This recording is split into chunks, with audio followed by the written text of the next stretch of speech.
That's a good practice. Now, I encourage you to try and go a little deeper. And is there anything that you haven't had to be pushed to do that you've done for you because you want to? I get myself snacks when I want them. Nice. I give myself like chocolate in the morning, but it's probably not good for my diabetes. But it makes you happy, right? But does it make you happy? Yeah, but I'm sure it's probably fucking killing me. Yeah. Swap out the chocolate. For what? Follow Brian Johnson. He'll tell you. Yeah. Okay. What about dates? Would dates be better? I I love thought you meant, are dates. you going on dates? Oh. I was gonna be like, no, I have No, please not. don't get her started. That's for next time. Hi, everyone. Welcome back. For those of you who don't know me, my name is Freya Serafina. I'm a PhD researcher in women's spirituality. I'm also an adjunct professor. I do a bunch of different things, lots of creative stuff, but I specialize in goddess history and mythology and rituals. And today I'm going to show you a bunch of different snippets from a women's circle that was focused on gratitude that I just held. So I had permission to film. The two women that you'll see in the video are really good friends of mine. And we just had a lot of fun. It was a lot of silliness, but also there were some pretty serious themes and questions that were weaved into the circle. And like I said, the circle is focused on gratitude. And it's been really hard to feel grateful lately. I don't know if any of you have also been feeling the same way. There's a lot going on in the world. There's a lot going on in my home, in life, in general. And it can be really hard to dig deep, reach in, and find your gratitude, which is why I hosted this particular circle with this particular theme. For those of you who do celebrate, it is Thanksgiving. For those of you who don't, it is still Thanksgiving, but we don't have to celebrate in the way that other people do. We can honor the unfortunate legacy of Thanksgiving and still find ways to be grateful for the things that we have on a more regular basis, because that gratitude helps to embolden us and keep us strong and keep our love and connection to the people that we care about strong as well. And you're going to see that in this video. My two friends are really, really funny. That's my personal opinion. And we are joking about a lot of stuff in the questions that I was prompting them and asking them, focus on gratitude. But then we also dug deep and we really thought about our mother lines, why we don't know their names, why we don't know their histories, and how to be grateful for our bodies and what happens when we don't feel appreciated in our lives, and how to do a meditation to drop in. And there's a whole meditation in this video as well that you can follow in your own time. You can scrub back to where it starts and press play and have at it and have a great time, I hope. But there are some parts that have obviously been edited. There are things that you just don't share that come out in circle. Normally you wouldn't record a circle at all, but these are my friends and they said it was okay. And so I've just edited stuff that they wouldn't want shared, I wouldn't want shared, but you can see the gist of how a women's circle might flow. They can look completely different.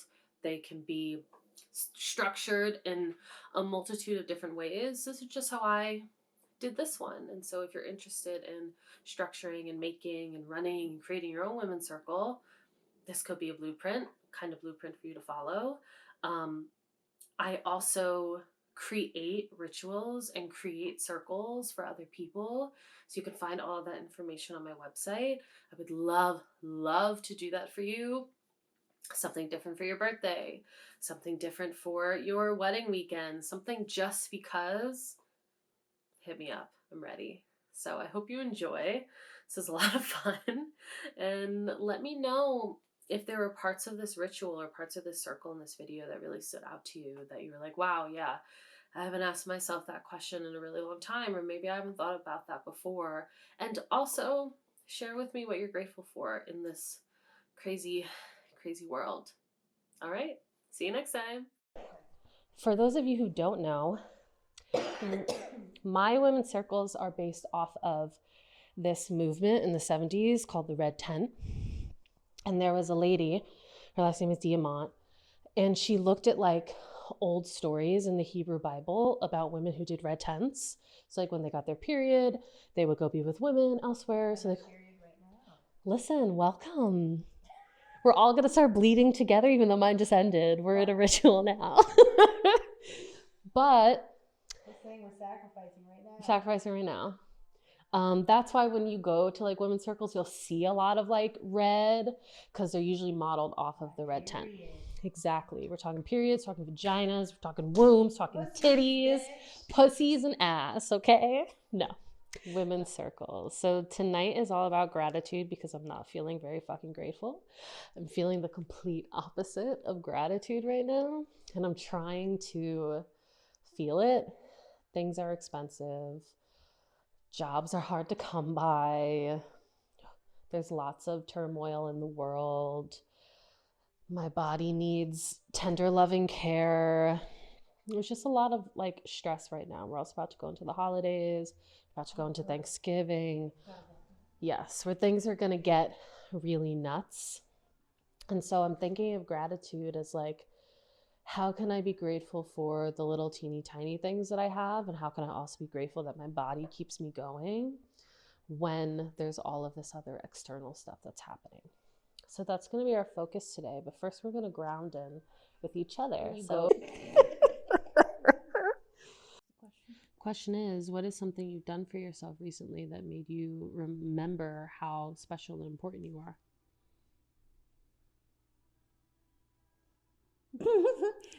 These are hard questions because how often do we slow down? My final questions isn't just us, so we can take a little bit of time. What are you grateful for in your life right now, or what do you wish you could make more space for?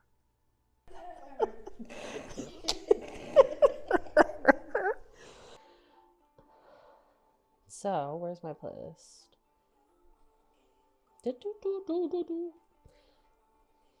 Are you ready? Yeah, you are.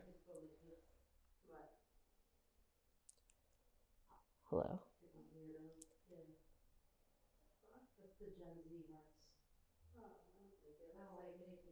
In order to get all that stuff we don't fucking want anymore out of our bodies, we need to move it, move the energy, move the stagnant energy so we can make space for all that new stuff. Because right now, it's got nowhere to go. So why are you both doing the exact same thing? So anything you want to do, we're about to hit the beat. Energy is stored in the hips. Trauma is stored in the hips. This is a dance party. Let the breath move up into the chest, into the ribs. Breathing deeply. Let that tension go into the heart space where we hold sadness, grief, memories, loss. Where when we have stress and pain, we cave our shoulders forward and crunch together our chest and our heart space. On your exhale, release that crunch, let it go, open it up. You are safe, you are held. And the breath moves further into the shoulders, into the back, into the place between your shoulder blades, where we carry the weight of the world on our shoulders. The bills that are due, the calls we need to make, the emails we need to send, they rest on our shoulders as worry and doubt. Breathe that in and breathe it out. It's gone. Let them fall, let them rest. And that breath shoots down the arms into the wrists and into the fingers, holding, working, moving. Let the breath release the tension in the arms and the forearms and the wrists and the fingers. They are soft and loose.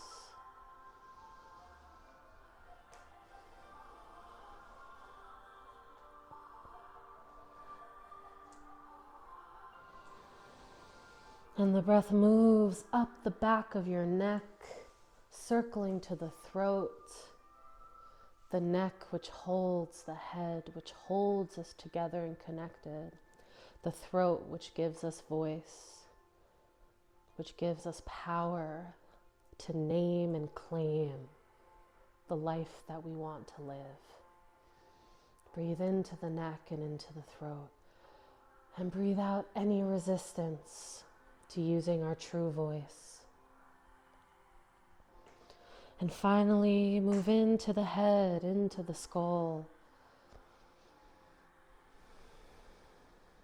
where we hold memories and joy and laughter, into the facial muscles. And breathing out, letting it go, letting it all go.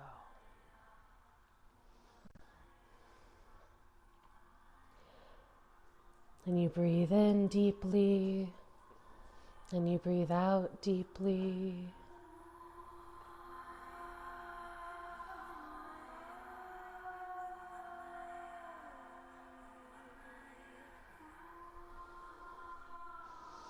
And now that you're in this place of relaxation,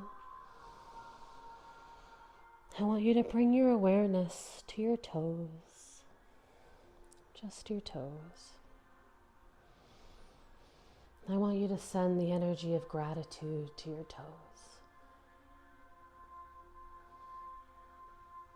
And let that gratitude spread to your feet and your ankles.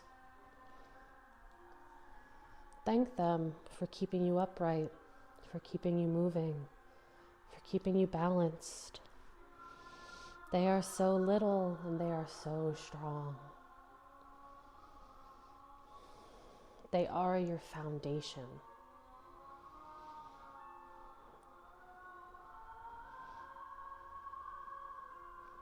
Let that gratitude spread up the legs into the calves.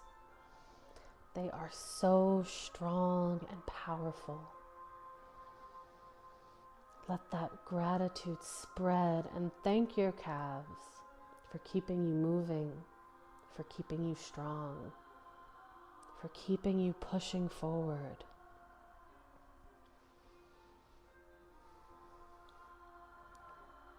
And then you'll thank the knees for allowing you to bend and reach for the things that you need, for connecting your calves to your thighs,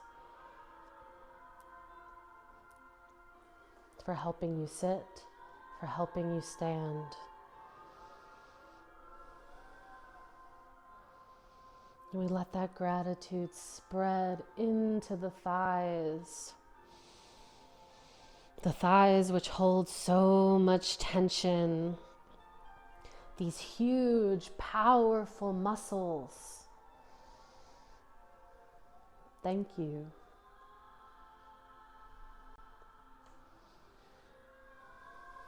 Thank you for creating a foundation. Thank you for keeping me strong.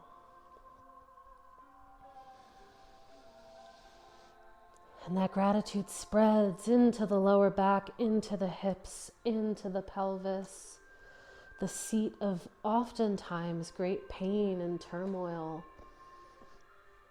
But even through pain and turmoil, the hips hold us.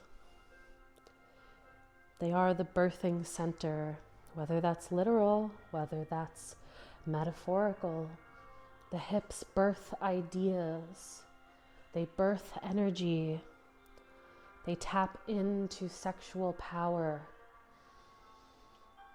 They are the seat of creativity. And I thank them. That gratitude slides up the spine into the small of our backs, wrapping around to the stomach, to the womb space. The full expression of our creativity. the stomach, which works so hard. We thank the stomach, we thank the back.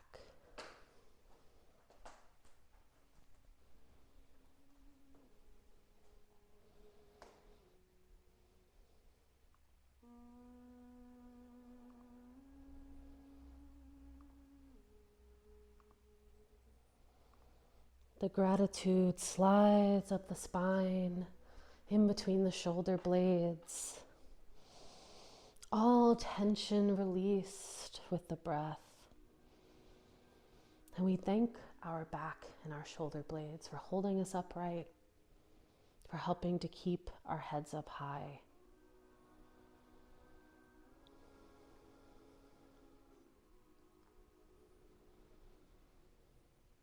And that gratitude wraps around like a warm golden light across our chest, across our heart space.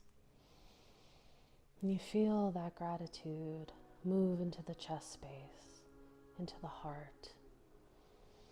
And you thank the heart and you thank the chest for keeping you loving, for keeping you kind, for keeping you open. And as that warm light of gratitude slips over the tops of the shoulders to the base of the neck, we let the breath carry our gratitude. And we remember our voice. And we remember the things we wish to say. And we thank the throat and the neck.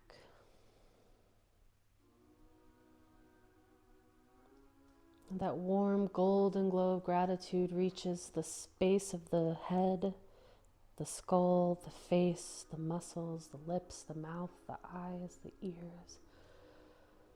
And we are completely basking in this warm golden light of gratitude. It is now radiating from our being. Nothing bad can penetrate this golden barrier of light. Nothing painful, nothing hurtful, no bad intentions. No words of doubt or unease. No anxious thoughts that aren't grounded in the truth of reality. We are protected by this barrier of warm golden light.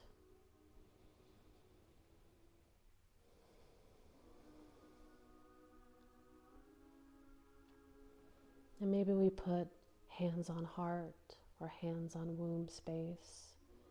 Maybe you leave them right where they are, whatever feels good to you. And that contact either with the self or the floor, real or imagined, you know that you are held. Your body is held, your heart is held, your mind is held, your being is held.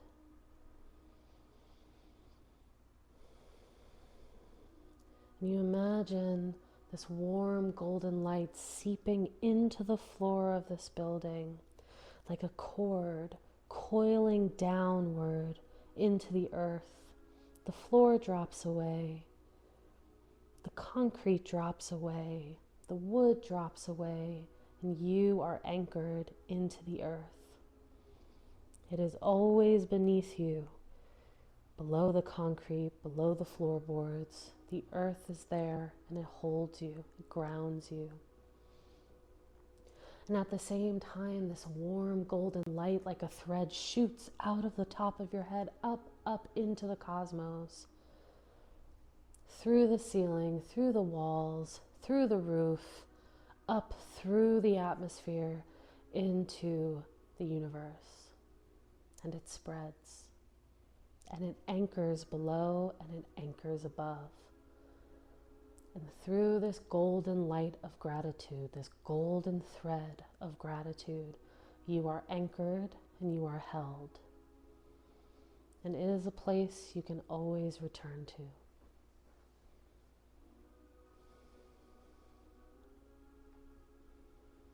And whenever you're ready, take as much time as you need. You allow those golden threads to coil back down, to unanchor. and return into your body to root themselves, waiting for when you need them next.